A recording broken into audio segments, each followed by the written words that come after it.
Hey, it's Mark here, and welcome to the next edition of the Employee Survival Guide, where I tell you, as always, what your employer does definitely not want you to know about, and a lot more. It's Mark, and welcome back. Today, we're going to touch upon a topic that I've been thinking about for some time, and you've been confronted with it day in, day out. Artificial intelligence and working. Pretty complex area, and I'm wading in because I don't think many other people are. I think we're really early in the process. I'm using Google Gemini, and I'm sure you're using ChatGPT and other devices to play around or draw pictures, etc., art, etc. But my focus is really on what is going to happen in terms of AI in the workplace affecting you as employees and executives. And I may be a little all over the place today, but I did try to organize my thoughts. For example, we're going to talk about hiring and discrimination, about my favorite, performance monitoring and surveillance. Other topics include AI decision-making, and how about mental health? And the weird one I came up with as well is AI as a harassment amplifier. People would use a bot to go after you. And then employee trust was really a good one too, because that dawned on me. The people really don't they have low employee engagement, so they have low trust of employers these days. So let's just dig into it. As a preface, I see a lot of cases, a lot of fact patterns, and I'm just a very curious person. So I went out and just looked at, and I used a AI to search for this podcast because I wanted to see what it was doing. Because if you understand what AI is, I was watching a podcast with Elon Musk the other day from a fellow in, I believe, Norway. And Musk said that we're running out of data, and the implication was that the AI is so fast at picking up all available data. He even talked about having all books in the world that ever were written have already been analyzed. In terms of the machine learning, and then photos, TVs, podcasts, you name it. And so it's going to run out of data. That's pretty alarming if you think about it. So getting back to what did AI produce in terms of its relationship to itself in employment law, I will say that the topical areas were when I typed it in terms of Google Gemini to come up with issues, and then I looked at the topics and said, was it accurate or not based on my experience? And I wanted to just, share with you what I discovered, and also what I'm going to just talk about in terms of, the reality check of, what these different topics are, what's going to happen to us, as employees, how employers are going to react to this issue, how they're going to handle it. So let's just dive in. Sorry, segue. So the first one is hiring and discrimination. AI-powered recruiting tools can inadvertently perpetuate bias if the data they are trained on contains historical patterns of discrimination. That's probably the biggest issue that most people think about is, employment or human input into it. How does the programmers and the coders prevent the AI machine learning of not replicating bias? This could lead to cases involving employment discrimination based upon race, gender, age, disability, etc. And employers will need to be very careful about how they use AI in the hiring process to avoid legal trouble. Good luck with that. I see it just fraught with issues. If anybody has a recent college graduate, they know that their son or daughter has been interviewed by a computer. The computer is doing all the work. It's the screening process. That's more common these days than not. So it's not something that I experienced when I would ever interview for a job, but I never really interviewed for a job because I've been doing this all my life. But that's happening at a very quick pace. So one question is in terms of what is the AI interview process like, and what is it looking at? Pattern, recognition of facial, how you tweaking on the is it looking at your nervousness in the video, etc. The problem in discrimination in the hiring is the AI system used in recruiting often is trained on historical data. If the data reflects past biases, for example, fewer women or minorities hired in certain roles, the AI algorithm may learn and replicate these patterns, as I indicated. This can lead to qualified candidates being overlooked simply because they don't match the biased historical model the AI is using. We could see discrimination cases where rejected job applicants sue employers alleging disparate treatment. For example, they were intentionally discriminated against due to their membership in a protected class. Disparate impact is another form of discrimination theory we use, where a seemingly neutral AI hiring process disproportionately screens out individuals in a protected category. So the defense challenges, meaning the employer, will face the following of proving the AI system is fair. This may involve demonstrating that it doesn't have an adverse impact on protected groups. This is a complex, especially with less transparent AI models. You have to understand that the developers don't really know what's in the black box, and I'll get to that in a second. This is happening so quickly. And we all have, at least I have this, is the Schwarzenegger film when the machines take over the world approach. You're like, the concern that AI becomes too smart and it begins to eliminate the humans. But I digress again. And so the discrimination in the hiring process is a possible issue that we might have. It may be happening now. How would you know if you're being discriminated based on the hiring process for the AI bot? You really wouldn't, honestly. The law is very slow to pick up as current events, and so you wouldn't find, unless somebody wrote about it like I would write about something, or I found a little tweak here and there in my discovery of cases in terms of the discovery of data in the actual legal cases, and we came up with something that you would learn it that way. But it's a very slow process from the legal standpoint to bring these issues to the forefront. So I think it's a wild west of discrimination in the hiring process. You just pray that they're going to do it correctly in terms of the coding of what they're looking for. But again, I have really mixed feelings about that. That humans put in data into computer code that can generate the replication of the bias. Onward. Number 2, performance monitoring and surveillance. My favorite. This was a really big topic when we all went into our own homes during the pandemic, and we discovered, and reporting happened where a lot of employee monitoring took place. It's been going on for a while, but it came out. And so AI can be used to monitor employee productivity, communication, and even physical movements. This raises significant privacy concerns and can lead to cases where focused on unlawful surveillance, unreasonable expectations, and the creation of a hostile work environment. AI augmented monitoring tools go far beyond traditional performance tracking. They may analyze employee email and communications for, get this, sentiment and potential disloyalty. Think about that.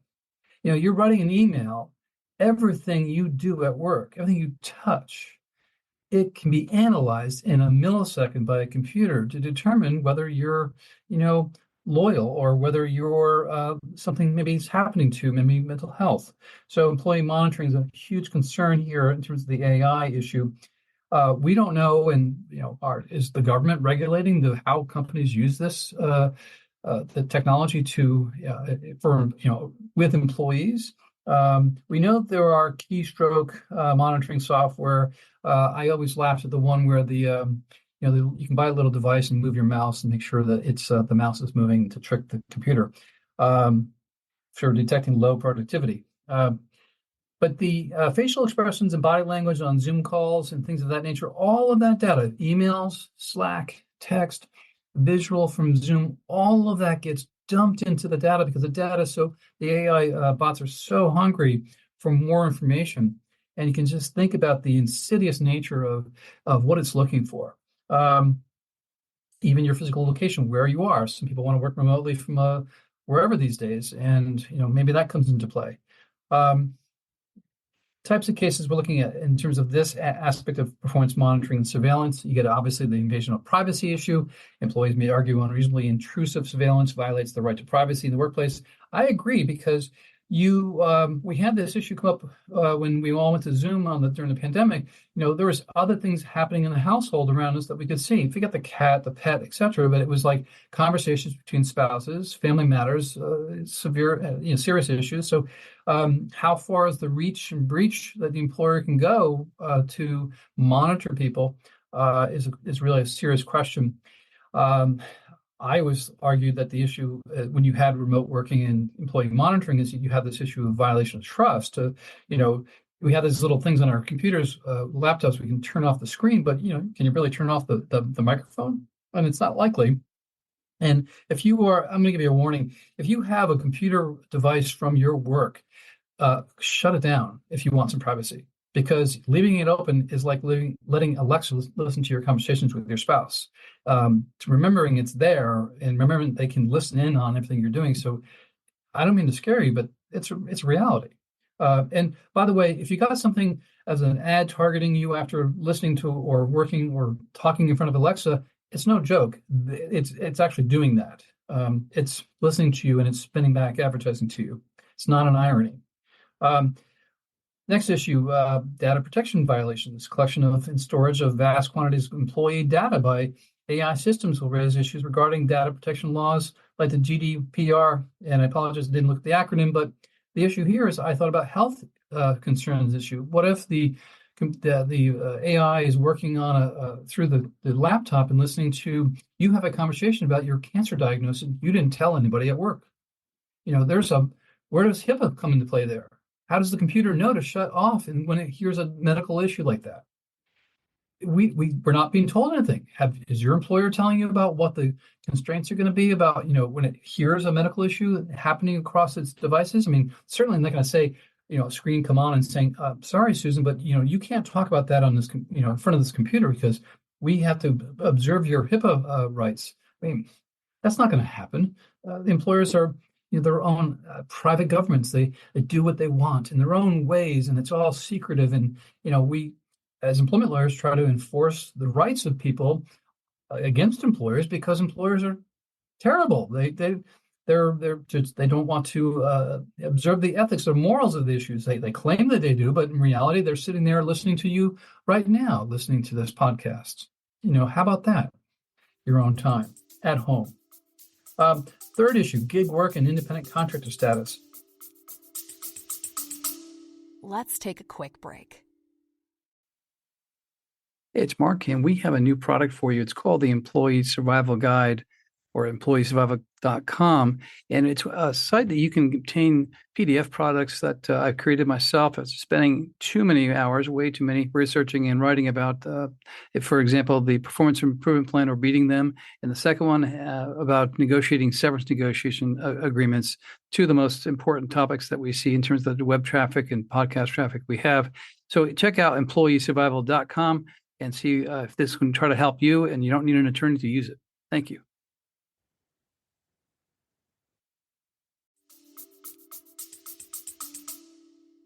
This one came about in terms of the Gemini related feedback I got. AI platforms often manage gig workers and freelancers. And so the AI bot said in response, legal battles are likely to emerge around whether these workers are truly independent contractors or if they should be classified as employees and the rights and benefits that come with the status. Now, I saw that feedback from the AI device. This is Google Gemini. I'm like, you know what? The data, what I just read to you, didn't really make too much sense in terms of that's an issue. Well, we understand what gig workers are, we understand what independent contractors are, but the legal battles, the AI device is not smart enough yet, it will be, to tell us why this is really a big issue. It's saying often managing whether these employees are truly independent contractors. I mean, it's not being more specific. So you're really at the advent of, in this case, Gemini, its inability to learn about particular areas, but it will catch up. It'll probably listen to this podcast and reform itself to give a more explanative analysis about the roles between independent contractors or why the AI device is maybe interfering or doing something with the independent contractor. So I found that particular concept, gig work, independent contractor, feedback from AI was not actually, it didn't tell us anything, I guess is the point. And I'm struggling actually to help you interpret what's happened, because it didn't really tell us much about anything in terms of, because the AI device is designed to learn, but it's not producing yet. It will. The fourth thing is automation and job displacement. Well, here we get something really sounding concrete. I read in the Wall Street Journal that, and I think it picked over in the New York Times as well. Wall Street is in, the certain levels of workers, in the investment community at the very low end are getting eliminated because, and I think it was Goldman Sachs eliminated a range of individuals at the low end. So if you're an investment banker trying to start out, AI is doing your job for you. There's no more preparing decks and spreadsheets and the like. That's all being done by AI. So it's automation is happening in job displacement. That's a good example that just recently occurred. And so the AI Gemini said to us, as AI automates more tasks, job losses will occur. This could be cases related to severance packages, retraining obligations, and the overall responsibilities companies have toward displaced workers. Again, another example of Gemini not producing a response that is adequate to explain the topic: automation, job displacement, the issue of severance package cases, retraining obligations. Well, retraining, yeah. Maybe to retain your workers, you might have them do something more, that AI devices can't do, of course, and then overall responsibilities.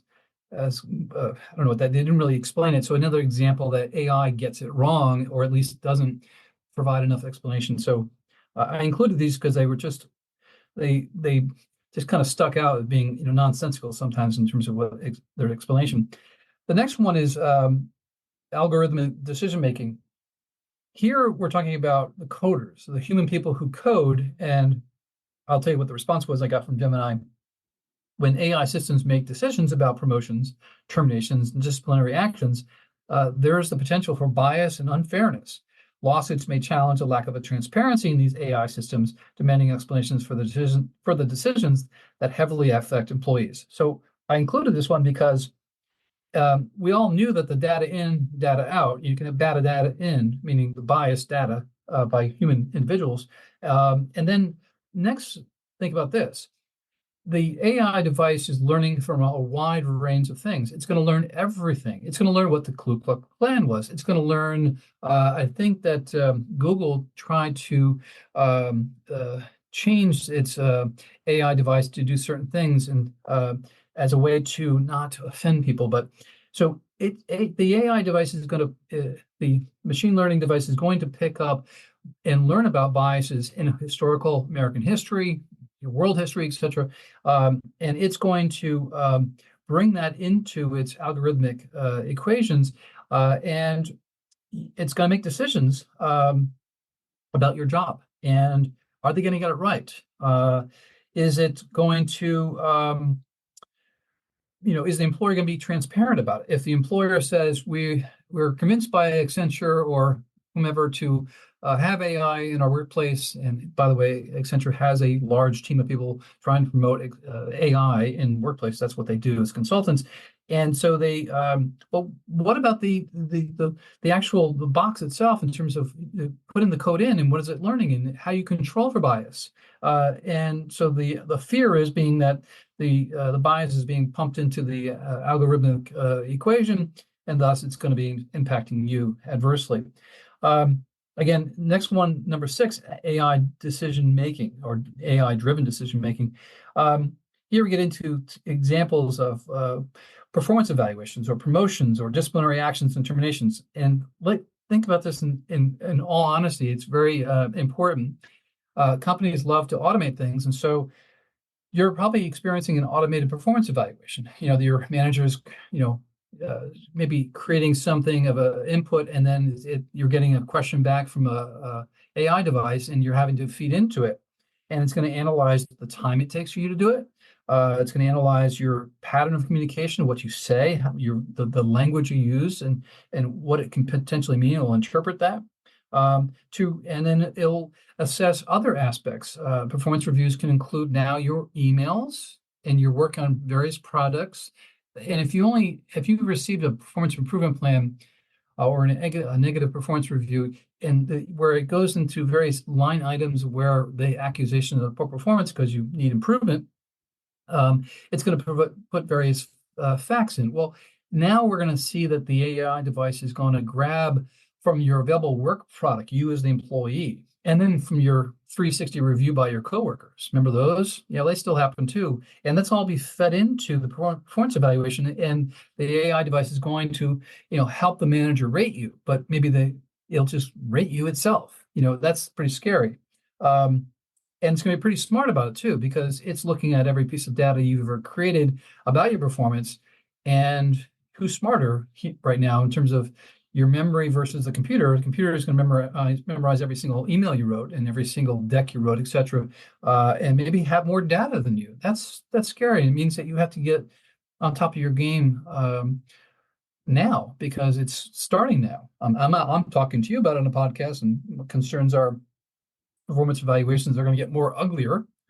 We know that they don't work themselves, but that we know why they're used. They're used to basically get rid of people, but maybe that's going to get more intense.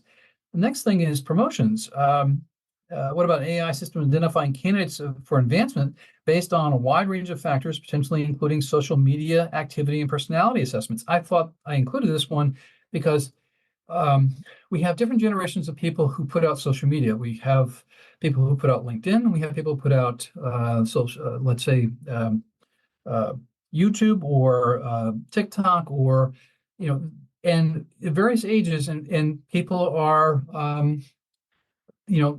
I think of the classic example of two things actually. I heard a story yesterday. I was driving where there was YouTubers who were putting on about vaping. There was apparently a large phenomenon of people just video recording themselves vaping, teenagers generally, and whether that, it's stuck on YouTube, you can't take it off, so it's there, and the machine learns it. And as you grow older, it's factored into your MO of who you are as an employee potentially, and the computer has a wide range of reach to understand you. So it's like, well, first off, never put that stuff on YouTube or anywhere else for that matter, but that's a different population of workers who live their lives in the iPhone generation. I have 3 kids like that, and so they well, I don't know if they're not putting a lot of data out there, but they're on Instagram or whatever it is, and so the concern is that all that data that they put out there is going to be used to evaluate their performance potentially, because the machine learning is learning from everywhere. It's very scary. So anybody of any age putting out data in the social media sphere of any sort, it's going to be used to qualify you for performance evaluations or promotions. And how about disciplinary action? Maybe you're fitting a pattern that you engaged in some form of insidious bullying of somebody on the internet, or shaming, or whatever it was, and been brought into the workspace, because that's the computers were told to go out there and see what you do, and speak very clear to you that when you do a background check on an individual, do you know that background check companies will search your social media profile? I only know personal experience because I've asked for them in terms of background checks. I want to know who I'm dealing with sometimes. And so I didn't ask the background check folks to do that, but they went ahead and did it. I say that as an example because now you have the AI devices doing what? Much, much more quantitatively bringing in data all about you. So we have this kind of reckoning of your prior activities and what your future activities will be about putting information out there. At one point, you want to put information out there because it's job relevant in terms of maybe it's LinkedIn, you want to put something out. Or if you're a younger employee and you want to, you've just been fired and you go viral on your TikTok and you want to share that because you're 20 something and, and the company just, got rid of you in such a way. These are recent examples where young employees have done this, and it's gone viral. And people, and the CEO of one example in one company had to apologize to the individual and the way the termination was handled. So really caution in terms of AI-driven decision-making and your availability of data that you're putting out there, or putting out there individually at work, even outside of work. It's as you can hear, it's quite crazy in terms of what we're dawning upon. So let's move into section number 7, the challenge of the black box, the AI. Not to be redundant here, but the one significant challenge is that many complex AI systems, especially those using deep learning, are considered black boxes. This means that even the developers may not fully understand how the AI arrives at specific decisions. I mean, that's pretty crazy. It presents issues with transparency, potential for bias, accountability. So if an employee is terminated or denied promotion due to an AI assessment, it may be impossible to provide a satisfactory explanation of why that decision was made.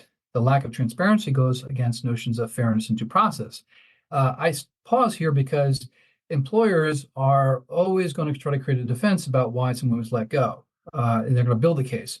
If they can't understand why an AI device did this to terminate an employee or et cetera, that's a problem for employers, and almost want to sit there and wait and pause and watch the landscape develop, because they want to use this product.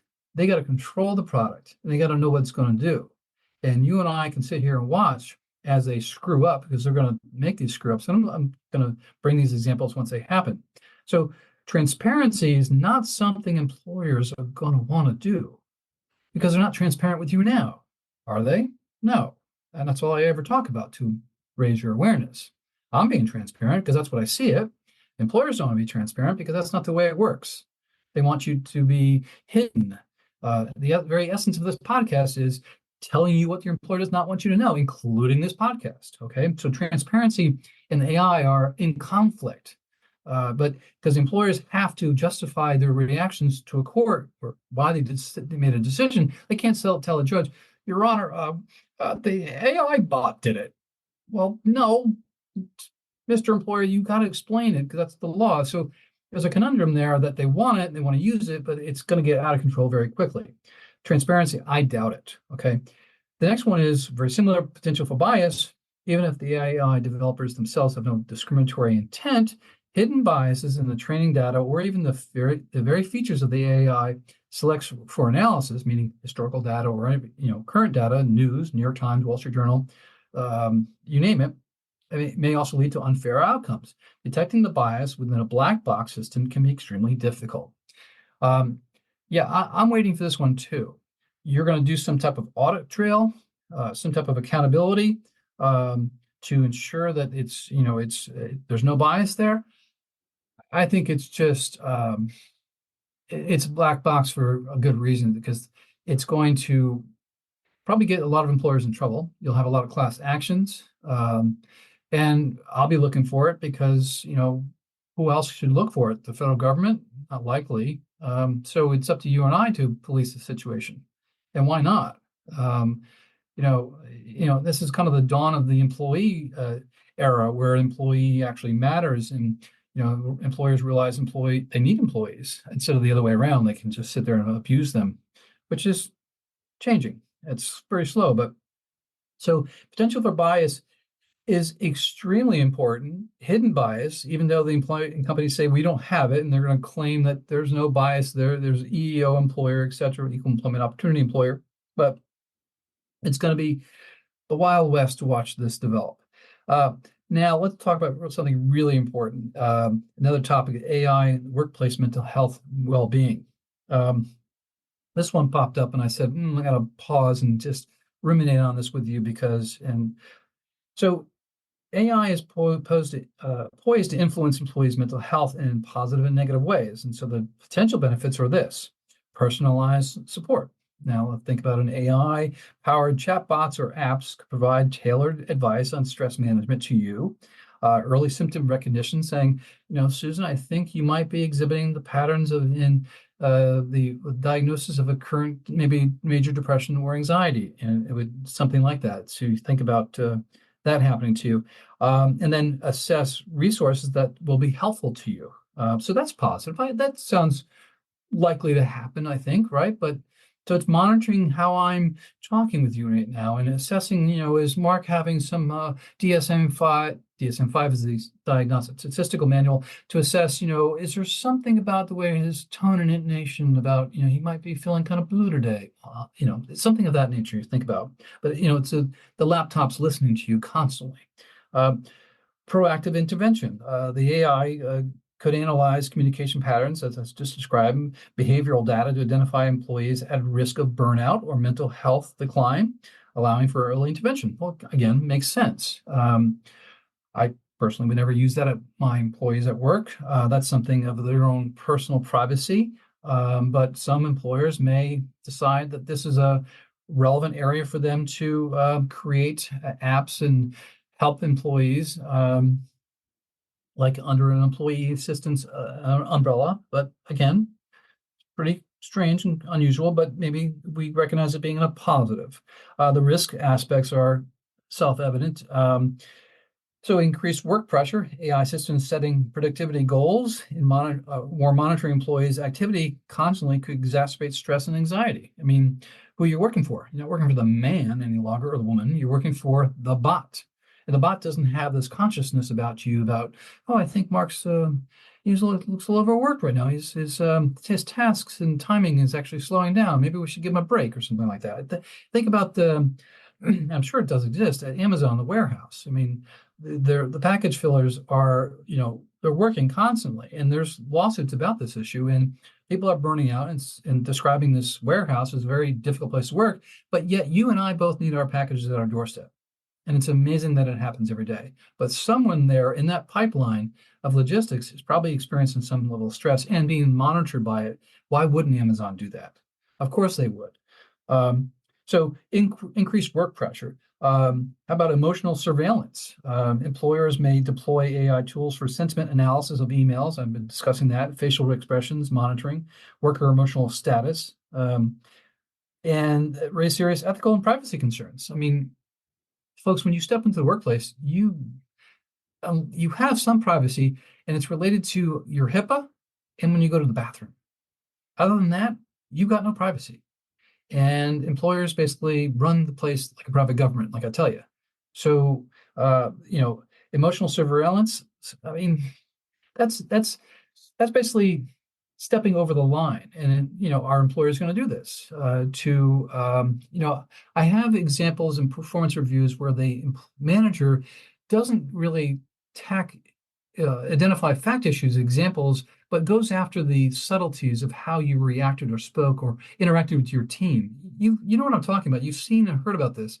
And that's an emotional surveillance scenario that's happening now, but think about it happening at a magnitude of 100, using computers to do the work that humans can do and putting that information in the hands of managers to make decisions.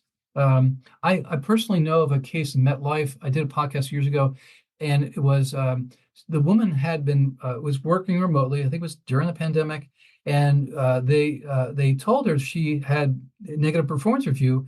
It was a race case, but they said because they assessed basically her emotional intelligence. This person had a PhD and worked at a very high level, and they basically shit canned her because she had emotional intelligence issues because they surveilled her, and they actually told her that it produced later on in the discovery. But these these 5 different items that she had failed, and they were all based upon how she reacted or said something, etc. So quite serious issue. It does happen. It's going to get worse. How about the algorithmic bias in mental health assessment? AI systems used to predict mental health concerns could be based on biased data, leading to misdiagnosis or unfair treatment of employees. I love this one because you want to have a learning machine that's going to be, it's going to feed in the data, what it needs to learn, all of the DSM-5. Okay, so get that. All of any articles and research reports, all that, because it's consuming everything off the internet. And so then you have this thing of unfair treatment due to it regarded you as having a disability either you have or don't have. And that gets into the Americans with Disabilities Act, because that's the act that controls and governs, mental health and well-being at the workplace. So you could have the potential situation where too much data goes in and it feeds about this junk back to the manager, and the manager reacts to it and, and basically terminates you. So that does happen. People do get fired when their mental health status is disclosed because some employers, don't understand it and they react to it. So it can get even worse than that. Um, Privacy concerns, violations, yeah. Collection of sensitive biometric and emotional data by an AI system will raise alarms about employee privacy and potential misuse of this information. Yes, all day long. Run. This is going to get this mental health and well-being at work is probably going to be the largest issue that's going to come up out of this because of all the surveillance that's happening. If you have coworkers or yourself or have mental illness of any sort, to nominal to severe, you're kind of put on notice right now because you have to manage yourself with your employer, which is like, wait a minute, I have to think about how I write something or how I talk about, at work in general, and I'm being assessed. I mean, folks, that's what's happening now. That's what they're going to do to you. They're going to, and it already does happen. And it's actually, Bridgewater Associates is the largest hedge fund in the world down the street from my office here. They actually instituted the principles that Ray Dalio had, and they monitored people the way that they spoke, and they rated them. I don't think that they do it to the extent they used to do it, but they still operate with principles over there. But they used to operate with this, you know, two iPads sitting there, and they rate each other as they having a business discussion about, tone, intonation, whatever it is of being effective or transparent or whatever they want to try to do. I mean, it's been done already. And so now you're going to speed that process with AI doing it in a way that is, not apparent to you, done through maybe laptops, because it's probably easy to program that. And because it has the device in front of me has a microphone on it, has a camera on it. I mean, it has all the things you need to pick up. It maybe has a sensor to pick up my blood pressure if I push the little fingerprint icon on the dashboard here. So enormous privacy issues that can come up because of what the data is coming, the AI device is coming up with as it monitors you. This leads to the next issue of discrimination based on mental health. If the AI system flags individuals with potential mental health struggles, could this lead to unfair treatment? Yes. Missed promotions? Yes. Termination? Yes. That sounds insidious, but that's what currently happens today. We just don't have an AI system doing that. Humans do this to people. Humans do this to people. That's why you have mental health cases under the Americans with Disability Act and state law in the courts. And there's been thousands of them because humans do this to one another. If you become unhealthy, you're going to get fired or mistreated. Not to say that all employers do this, but humans are not nice folks at work. And if you're not a healthy person at work, you're a lesser than person. And it's called dehumanization. If you don't know what that means, learn it. It happens all the time. I think about the person who's in the Amazon warehouse, and they're experiencing physical problems and not unable to move the packages along, etc. They're being less productive, and they're being monitored for the number of packages they can get in a minute, an hour, whatever. And it's not about them as being a human with emotions. It's about them as a machine. Okay, so it happens. You need to be aware of this. So I won't get into the newer responsibilities for employers. The feedback I got was duty to monitor the AI impact and then reasonable accommodations. I'll leave that for another day. Here's another topic: AI as the harassment amplifier. The news story today is teenagers, which can be downright mean, are using AI currently. I think there's some ban on production of sexually explicit content in terms of if you ask an AI to do this, but deep fakes. Currently, this is really sad, but teenagers, mostly females, are they're being deep faked in terms of their nudity, and it's being put out there. That's the story. So now let's bring that to the workplace. Number one, that deep fake that's out there, it's going to remain out there for that individual. That's a identity issue that somebody is basically stolen their identity and it's going to follow them in the future for their employment. But in the workplace, there's the potential that the AI could excel pattern recognition and data analysis in terms of uh, analyzing of, let's say you're an employee and you like someone and you're not, and you basically reach over the line and you start to analyze their social media. You read it basically an algorithm. Essentially, you create your own learning machine, and you go out there and gather everything the person you adore, that you want to have a relationship with, and you go out and look at all of their sensitive personal information any way possible, and you're mining it. Even your communications with them. So you can get into a scenario where you have, um, you know, harassment of any nature. It doesn't have to be sexual based. It can be any nature where the coworker is using an AI device to develop a scenario to basically, harass you online and potentially at the office. So a deep well of potential, just misbehavior by coworkers and also by companies who are responsible for managing this issue as well, because it's their work environment. So you now have taken the work environment and you stuck AI into it, and you've given this free range to the entire world to use AI. And of course, they're using it. The statistics of the first week of its production of AI, the first ChatGPT that came out, it was insane how many people went on it, and I did too. I'm sure you did, so to find out what the heck's going on. But now the employers are responsible for their work environment with the existence of AI externally being brought into the workplace to harass employees. I don't think we have early examples of that just yet, but you can imagine the social media presence of someone and using that in some way to extract out or some vengeance or some level of harassment. Again, humans are mean individuals. So that's an issue.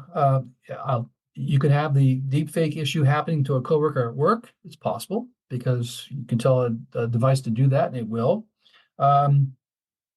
Next issue, employee trust in AI is a hot topic. Okay, if you're not, you should at this juncture of the podcast episode feel quite uneasy about this new topic of AI in the workplace. And there was already a trust issue beforehand. Now it's getting more intense. And so employers have to manage this issue, and they're not going to tell you how they're managing you. They may bring it up at work. If you're an outside consultant, you're working in AI for corporations, you know a lot more than the average employee. But employers are not telling employees what they're using AI for at work. If they do, let me know. Send me an email. I want to know, earliest signs of what's happening. But the employee trust issue is poor to none at this juncture. It's called employee engagement. I think it's in the low 20s to 30s, depending upon age. So that's pretty low. I mean, that's really low. So, that means a lot of people are unhappy at work. And so you then throw this AI issue on top of it, then you have, a lack of trust of the black box issue, because even employers don't know what the heck is going to happen in the future, and they're implementing these technologies into your workspace. So how do you gain trust in the process? I guess, and I thought about this before I started to include this topic, but think about the yourself, your role in this process. And it's always going to come back to your role in this process. What are you doing for yourself to protect yourself in any way against any misuse of AI?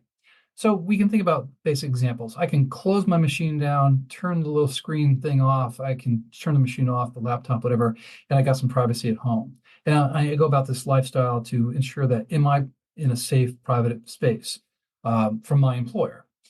So you can do that.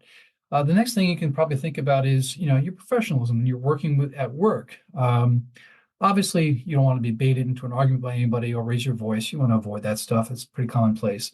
When you write your emails, or when you're having conversations, don't drop the F-bomb on individuals. So we're going to get back to maybe a political correctness aspect that we have since moved away from, but maybe that comes back. So think about things you can do for yourself to protect yourself, because your employer's not going to do this. They may say that they are, but they're going to implement these tools because they can't resist.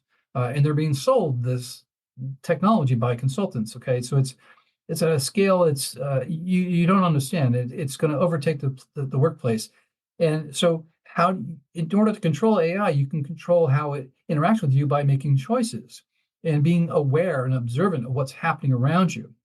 Now, you're just trying to do your job, but now you're going to saddle with this next level of like observation and protectionism of yourself. Well, yeah, you got to do that because your employer is not going to do it for you. And so, if you're ever vigilant about gaining information about work, now's the time, because this exponential effect it's going to have upon you is going to get insane. Meaning that AI is going to gather all data about you in any way, shape, or form.